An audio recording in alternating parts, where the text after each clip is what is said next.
नमस्कार दोस्तों, hello everyone. Top 500 MCQ series की एक और वीडियो में आपका स्वागत है। हम लोग ज्योग्राफी के टॉप 500 एमसीक्यूज देख रहे हैं, जो पूरे सिलेबस का एकदम लेटेस्ट ट्रेंड और पैटर्न के हिसाब से एक निचोड़ है। अगर आप ये एमसीक्यूज ही प्रैक्टिस कर लेंगे, पूरे सिलेबस का आपका रिवीजन हो जाएगा। अभी तक इस सीरीज में हम लोग 90 क्वेश्चन देख चुके हैं। आगे के क्वेश्चन हम लोग इस वीडियो में देखते हैं, और पुरानी वीडियोस अगर आपने नहीं देखी तो एक बार उनको भी देख लीजिएगा। चलिए पहला क्वेश्चन देखते हैं क्या है इस वीडियो का। Which of the following river is called Jia Bharali in the state of Assam. निम्नलिखित में से किस नदी को असम राज्य में जिया भराली कहा जाता है? तो ये कहा जाता है आपके कामेंग को। ठीक है, ध्यान रखिएगा, इसको कामेंग को बोला जाता है, जिया भराली। और जो कामेंग है आपकी, ये एक सहायक नदी है किसकी? ब्रह्मपुत्र नदी की है। ठीक है, ब्रह्मपुत्र रिवर की ये क्या है? एक ट्रिब्यूटरी है, एक सहायक नदी है। अब देखिए, ब्रह्मपुत्र को लेके काफी क्वेश्चन पूछे जाते हैं, तो इसको भी जरा एक बार बात कर लेते हैं। देखिए, ब्रह्मपुत्र आपकी निकलती कहाँ से? तिब्बत से। ठीक है, तिब्बत से निकलती है, जैसे ये निकल लो यहाँ पे, इसको बोला जाता है सांगपो। क्या? सांगपो। फिर इंडिया में टर्न लेती, यहाँ पे एक पहाड़ है नामचा बरवा, यहाँ से फिर वो टर्न लेती इंडिया में। ठीक है, सांगपो। यहाँ पे आके इसमें दो सहायक नदियां और आके मिलती, कौन सी? एक मिलती है आपकी आके सिकांग, और एक मिलती है आपकी आके लोहित। ठीक है, सांगपो पे दो नदियां मिलेंगी, एक सिकांग और एक लोहित, और फिर जो आगे नदी बनती है ना, उसका नाम हो जाता है ब्रह्मपुत्र भारत में। ठीक है, तो ये तो फैक्टर आपका ब्रह्मपुत्र का ध्यान रखिएगा। और जिया भराली किसे बोलते हैं? कामिंग को। अगला क्वेश्चन देखते हैं क्या है। इसमें भी बोला जा रहा है मैच करना है। ठीक है, कौन सा जो है सही मैच है वो बताना है हमें। ठीक है, तो पहला है आपका बरखान, ये आपकी एक पवन विंड होती है, ये बिल्कुल सही है। फिर है आपका सर्क, ये आपका हिमानी ग्लेशियर होता है। तो सर्क को तो ध्यान कर लीजिए। ठीक है, सर्क जहां भी दिख जाए वो ग्लेशियर को लेके ही बात हो रही है, और जो आपका बरखान है वो विंड है। और फिर क्या बोला जा रहा है? यारदंग। यारदंग एक नदी, ये गलत है। ठीक है, यारदंग नदी नहीं, ये थोड़े पत्थर होते हैं आपके। ठीक है, कहाँ पे आपको ज्यादातर मिलेंगे? डेजर्ट में, मरुस्थल पे। तो तीसरे वाला जो है आपका वो गलत है। तो कौन सा सही मैच था? वो था आपका 1 और 2। तो ए वाला जो है करेक्ट आंसर आपका इस क्वेश्चन का हो जाएगा। ठीक, अगला क्वेश्चन देखते हैं क्या बोला जा रहा है। Darvaza gas crater is situated in which of the following desserts.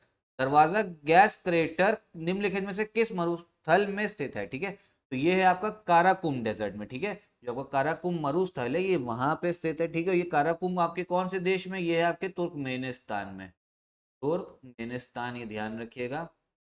और जो आपका दरवाजा गैस क्रेटर है, इसको बोला जाता है गेट टू हेल। ठीक है, नरक का दरवाजा, क्योंकि यहाँ पे जो नेचुरल गैस है ना वो जलती रहती है, ये चीज ध्यान रखिए। बाकी डेजर्ट्स के बारे में देख ले रहे।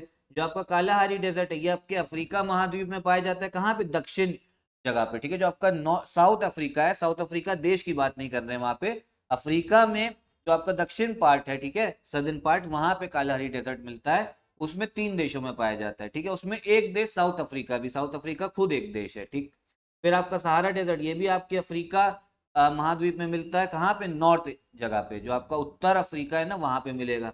फिर जो गोबी डेजर्ट, ये आपके एशिया में है। ठीक है, चाइना में आपको मिलेगा ये, और मंगोलिया में गोबी डेजर्ट, तो ध्यान रखिए। आगे देखते क्या बोला जा रहा है। फिर which of the following rivers are related to Kerala. ठीक है, यहाँ पे नदियों की बात हो रही, कौन सी केरला से रिलेटेड है? पहली है पंबा नदी। ठीक है, ये बिल्कुल ये केरला में बहती है आपकी। ठीक, पंबा को लेके एक चीज ध्यान रखिए। कुछ साल पहले साबरीमाला मंदिर को लेके, साबरीमाला टेम्पल को लेके एक विवाद हुआ था, सुप्रीम कोर्ट तक गया था कि उसमें महिलाओं की एंट्री जो है उसको हम लोग को क्या कर देना चाहिए? एंट्री ओपन कर देनी चाहिए। ठीक है, आपको साबरीमाला मंदिर याद होगा विवाद। जो साबरीमाला टेम्पल है ना, वो इस नदी के किनारे पे स्थित है। कौन सी? पंबा नदी के किनारे। ठीक है, ध्यान रखिए। फिर हो गई आपकी पेरियार, ये भी आपकी केरला में है। ठीक है, और ये केरला की सबसे लंबी नदी है, सबसे लंबी नदी। इस पे एक डैम बन रखी, इदुकी डैम बांध, उसी से ज्यादातर जो बिजली है केरला की प्रोड्यूस होती है। फिर तीसरी नदी कौन सी है आपकी? भरतपुजा, ये भी आपकी केरला में है, केरला की दूसरी सबसे लंबी नदी है। तो तीनों नदियां जो हैं वो केरला से रिलेटेड है, तो करेक्ट आंसर क्या होगा? D, all of the above. ठीक, अगला क्वेश्चन देखते हैं क्या है। इसमें बोला जा रहा है कौन सा जो है करेक्टली मैच है। इस वाले क्वेश्चन में भी ट्रेंच की बात हो रही है, जो गर्त है। ये ट्रेंच होता क्या है? जो आपका महासागर होती है, ओशन, उसमें सबसे गहरा पॉइंट होता है ना, उसे बोला जाता है ट्रेंच। ठीक, पहला बोला जा रहा है, पहला क्या बात बोली जा रही है? Mariana trench. मेरियाना ट्रेंच आपका गलत दे रखा है, ये है आपकी पैसिफिक ओशन में, प्रशांत महासागर में। ठीक, फिर है आपका सुंडा ट्रेंच, सुंडा गर्त, ये आपका सही है, ये इंडियन ओशन में, हिंद महासागर में। कौन से देश के पास पड़ता है? इंडोनेशिया के पास। ठीक है, फिर कौन कौन सा है? फिर आपका प्योटो रिको ट्रेंच, ये पैसिफिक ओशन, ये गलत है, क्योंकि ये कहाँ मिलता है? ये आपको मिलेगा अटलांटिक ओशन में। फिर बोला जा रहा है यूरेशियन बेसिन, ये भी गलत है। एंटार्क्टिक दे रखा है, गलत है। ये कौन सी महासागर है? जो आर्टिक महासागर है, आर्टिक ओशन, उसमें मिलता है, ठीक है, ध्यान रखिएगा। करेक्ट वाला कौन सा मैच है? वो हो गया आपका बी वाला, ठीक। तो ये चीज ध्यान भी रखिए, इंडियन ओशन के रिलेटेड है। इंडियन ओशन में कौन सा ट्रेंच है? वो आपका सुंडा ट्रेंच, ठीक है। इंडोनेशिया का एक आइलैंड है सुमात्रा आइलैंड, उसी के पास पड़ता है। चलिए आगे देखते हैं आगे क्या बोला जा रहा है। इसमें बताना कौन सा सही मैच है। पहला क्या बोला जा रहा है? हाइग्रोफाइट, ये क्या है? इक्वेटोरियल वार्म ह्यूमिड वेजिटेशन, ठीक है, ये बात बोली जा रही है इसमें। हाइग्रोफाइट भूमध्य रेखीय उष्ण आर्द्रता वाली वनस्पति, ये बिल्कुल सही है, ठीक है। कहाँ मिलती? जहां पे आपको पानी ज्यादा मिलेगा, ठीक है। तो ये अल आपका जो पहला ऑप्शन है वो सही है। दूसरा क्या बोला जा रहा है? Lithophyte, vegetation grown in hard rock, जो चट्टानों में उगेगी, कड़ी चट्टानों में, ये भी बिल्कुल सही है, सेकंड वाला। कड़ी चट्टानों में उगने वाली वनस्पति लिथोफाइट। तीसरा है आपका जीरोफाइट, ठीक है। क्या बोला जा रहा है? वेजिटेशन ऑफ टेम्परेट जोन, ये गलत है, ठीक है। जीरोफाइट शीतोष्ण कटिबंध क्षेत्र की वनस्पति, ये गलत बोला जा रहा है, ठीक है। जीरोफाइट आपको कहाँ मिलेगा? जो मरुस्थल होते हैं ना, वहां पे मिलेगा, डेजर्ट में मिलेगी, वहां पे प्लांट उगते हैं जहां पे पानी जो है बिल्कुल कम होता है, ठीक, टेम्परेट जोन में नहीं। कौन सा आपका सही मैच है? वो है आपका पहला और दूसरा। करेक्ट आंसर हो जाएगा आपका ए वाला, ठीक है। आगे देख, इसमें बोला जा रहा था पृथ्वी की जो 7 बड़ी प्लेटें हैं उसमें कौन कौन शामिल है। 7 मेजर प्लेट्स में कौन कौन है? 7 मेजर प्लेट है। तो 7 मेजर प्लेट में आपकी इसमें से बोला जा रहा है कौन सी मेन प्लेट है? वो है आपकी अंटार्कटिका प्लेट आती है, ठीक है, ये आती है आपकी मेजर प्लेट में। और पैसिफिक प्लेट जो है वो भी आपकी इसमें मेजर प्लेट में आती है। तो कौन सा करेक्ट आंसर है? वो है C1 and 2 ओनली। तो ये 7 मेजर प्लेटों में से 2 प्लेट ही हैं। एक इंडो और आपका एक जो है इंडो ऑस्ट्रेलियन प्लेट भी है, ठीक है, इंडो ऑस्ट्रेलियन प्लेट भी है, उसको भी ध्यान रखिएगा, ठीक। और जो आपकी अरेबियन प्लेट दे रखी है ना, ये आपकी माइनर प्लेट है। कौन सी माइनर? मतलब जो मेजर उससे थोड़ी छोटी प्लेट भी हैं, उसमें से ये आती है आपकी अरेबियन प्लेट, ठीक, इसीलिए मेजर में इसको हमने नहीं जोड़ा। आगे देखते हैं। बोला जा रहा है जो वोल्केनिक इरप्शन होती है उससे कौन कौन से सब्सटेंसेस जो हैं बाहर आते हैं, ठीक है। ज्वालामुखी उद्गार से निकलने वाले पदार्थों में क्या क्या शामिल है? देखिए, लपीली भी निकलता है, फिर आपका प्यूमिस भी निकलता है, पायरोक्लास्ट ये भी निकलेगा, लावा भी निकलेगा, ऐश भी निकलेगा, सब निकलते हैं। तो करेक्ट आंसर है आपका D, all of the above, ठीक, सब निकलेगा, याद कर लीजिएगा, इसे काफी इंपॉर्टेंट है। फिर आपका क्या बोला जा रहा है? एरीट लैंडफॉर्म्स आर फॉर्म्ड बाय, एरीट भू आकृति किसके द्वारा बनती है? तो ये जो एरीट लैंडफॉर्म से बनते हैं आपके ग्लेशियर द्वारा, ठीक, हिमानी द्वारा। हिमानी को हिमनद भी बोला जाता है, ठीक है, ग्लेशियर को हिंदी में हिमनद या हिमानी आप कुछ भी बोल सकते हैं। अब देखिए एरीट लैंडफॉर्म्स ये बनते कैसे, ये आपको इतना डिटेल में जानने की जरूरत नहीं है।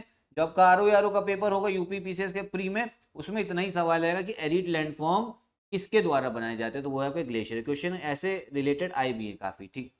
अगला देखते हैं। इसमें बोला जा रहा है कौन कौन से जो स्टेट्स हैं वो ट्रॉपिक ऑफ कैंसर पे लाई नहीं करते हैं, ठीक है, लाई नहीं करते, वो बोला जा रहा है। निम्नलिखित में से किस राज्य से कर्क रेखा नहीं गुजरती है, ठीक है। तो गुजरती कि कौन कौन से, एक बार पहले हम वो देख लेते हैं, ठीक। तो आपके गुजरात से गुजरती है। टोटल 8 राज्य हैं, ठीक है, टोटल कितने स्टेट्स हैं? 8 स्टेट्स हैं जिनसे ट्रॉपिक ऑफ कैंसर पास होगी। कौन कौन सी? एक हो गई आपकी गुजरात, फिर राजस्थान, ठीक है, ये हम लोग वेस्ट टू ईस्ट चल रहे हैं, पश्चिम से पूर्व, गुजरात, राजस्थान। फिर आपका मध्य प्रदेश आएगा, फिर आपका छत्तीसगढ़ पड़ेगा, फिर झारखंड है, ठीक, पश्चिम बंगाल, वेस्ट बंगाल है, फिर आपका त्रिपुरा, उत्तर पूर्व में त्रिपुरा है, और फिर है आपका मिजोरम, ठीक है, मिजोरम है। ध्यान रखिएगा टोटल 8 राज्य हैं। अब 8 राज्यों में से इनमें से देख लीजिए किस किस से पास नहीं होते जा रही है। तो बिहार से भी पास नहीं होती है, ठीक, ये भी बिल्कुल बात ठीक है। आपका मणिपुर से भी नहीं पास हो रही, मेघालय से भी पास नहीं हो रही है, पश्चिम बंगाल से पास होती है। लेकिन इसमें क्वेश्चन में क्या पूछा जा रहा है? किस राज्य से पास नहीं होती, किस राज्य से गुजरती नहीं है। तो पहले, दूसरे, तीसरे से। तो करेक्ट आंसर कौन सा होगा? वो होगा आपका डी वाला, ओनली 1 2 एंड 3, केवल 1 2 एंड 3, ठीक। तो यही थे आपके क्वेश्चन। हम लोगों ने देखिए सीरीज में एक सेंचुरी लगा दी है। सेंचुरी मतलब 100 क्वेश्चन जो हैं हम लोगों ने पूरे कर लिए हैं। आगे के क्वेश्चंस हम लोग आगे की वीडियोस में देखेंगे। जितने भी आपके क्वेश्चंस है ना, जो भी क्वेश्चन हम लोग देखते हैं उसमें रिलेटेड फैक्ट, कंसेप्ट, जो जो जरूरी होगा एग्जाम रिलेटेड, मैं आपको सब बताता हूं। तो आगे सीरीज को अच्छे से फॉलो करिएगा। वीडियो पसंद आई हो तो लाइक करिए, चैनल सब्सक्राइब, दोस्तों को भी शेयर करिए, इस सीरीज के बारे में बताइए। नमस्कार।